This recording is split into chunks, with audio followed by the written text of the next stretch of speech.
желке, қол ауруының емі. Саламатсыздар, құрметті YouTube көрермендер. Бүгінгі видеода сіздермен желкенің, қолдың өте қатты ауруының емі және себептері туралы сөйлесетін боламыз. Кеттік. Желкеңіз немесе қолыңыз ауырады ма? Қолыңызды жоғары көтерсеңіз ауырады ма?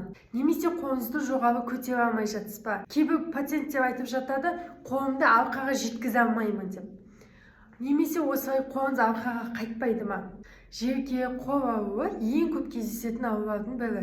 Көбінесе этиологиясы неврологиялық, мойын нервтерінің қабынуы, суықтауы, мойынның грыж жараларында, протрузияларда кездеседі. Немесе әртүрлі травмалар алған кезде де, осы желке тұсына тұз жиналған кезде де, осы жердегі қан айналым бұзылысы кезінде, немесе осындай остеохондроз кездерінде, ревматологиялық қабыну аурулары, немесе әртүрлі осындай вирустардың себепті, мысалы сіз алдын коронавируспен ауырған болсаңыз, немесе осындай асептикалық некроз кездерінде, әртүрлі себебі этиологиясы, яғни себебі әртүрлі себептен пайда болуы мүмкін. Оның ішінде мен сіздерге бүгін пероксид, яғни ұзақ уақыт осындай желкенің, қолдың ішіндегі нерв тамырларын ұзақ уақыт ауырып жүруі, медицинада мұны пероксид деп айтады. Яғни желке тұсында, қол тұсында қатты ішіндегі нервтердің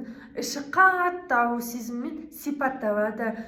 Кейбір пациенттер айтып жатады, қолым түсіп қалатындай ауырып жатады деп айтады. Онымен қоса әлсіздік, қолды жоғары көтере алмау, немесе артқа қайтарып осындай қол артқа қайтпайды, немесе белгілі бір затты алған кезде осы қолы, зақымдалған қолы, қабынған қолы жұмыс істеуі, функционалды жұмыс істеуі төмендейді. Кейбір жағдайларда пациенттер өзіне өзі қызмет көрсете алмайды, яғни қарапайым бір шайнекті ұстап шай құя алмайды. Шай немесе осындай суды өзі алып іше алмайды.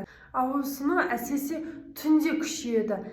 Осы пациенттер түнімен ұйқысы қашады, ұйықтай алмай шығады. Осы қолының дызылдап ауырғаны себепті. Бұл не себепті пайда болуы мүмкін?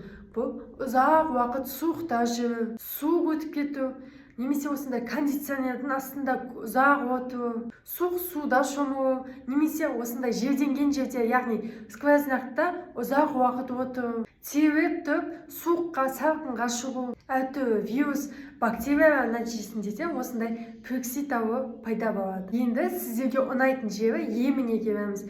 Емі қалай болады?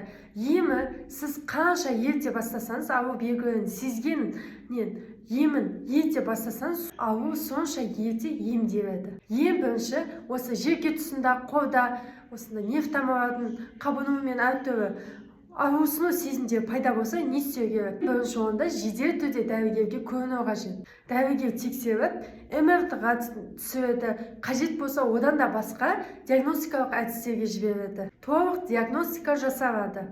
Бұл аурудан 10-12 күнде толық емделіп кетуге болады. Диагностика, яғни дифференциалды диагностика басқа ауруларға қарағанда осы пероксидтің ерекшелігі қолдағы қатты түсіп қалатындай ішіндегі нерв тамырлардың ауырсынуы. Оған қосымша қимыл қозғалыс шектеледі, қолды жоғары көтеру, төмен түсіру, артқа қайтару сияқты қимыл қозғалыстардың шектелуі байқалады. Кейбір пациенттер қарапайым өзінің шашын тарай алмайды. Емдеу жоспарында ең алдымен осы қабынуға қарсы дәрі-дәрмектермен басталады. Диклофенак, кетапрофен сияқты дәрі-дәрмектер қолданылады.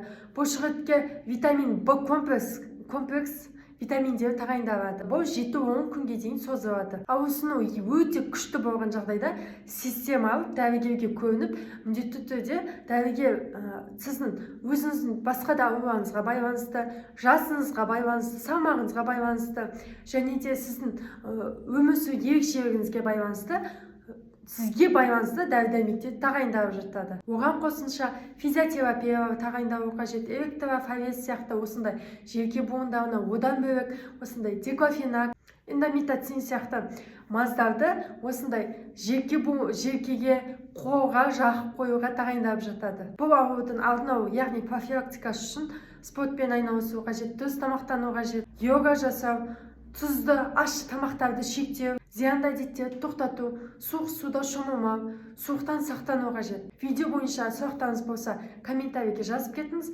жауап беруге әрекет жасаймын. Сау болыңыздар.